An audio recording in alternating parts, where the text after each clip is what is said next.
Hi guys! Welcome back to my channel. So for today's video, i-update ko lang kayo sa bagong update ni Tabi kung saan maaaring nang gamitin yung Tabi card natin nang wala tayong binabayaran in advance, which is no upfront payment.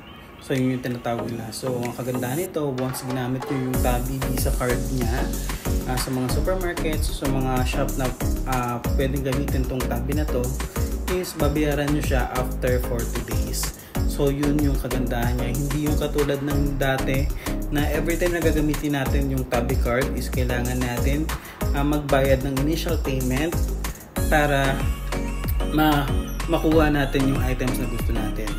So ngayon guys, after 40 days, pwede natin siyang bayaran. So ayun yung kagandahan niya. Okay, so meron din siyang option guys na ganun pa rin katulad dati na i-divide yung bill ng 4 na beses or 4 na months. And then meron din tayong option na pumili ng plan, which is yung pre-na plan nila or yung Tabi Plus nila. Kung saan yung sa Tabi Plus naman guys, meron lang naman siyang 5% na cashback every time na ginagamit natin yung Tabi Plus natin. Pero for me, ang ma-advise ko lang na gamitin is yung Tabi Free, which is wala tayong babayaran. So yun lang guys, i-add nyo lang guys yung Tabi card nyo sa Apple Pay nyo or sa Samsung Wallet para at least magamit nyo na siya.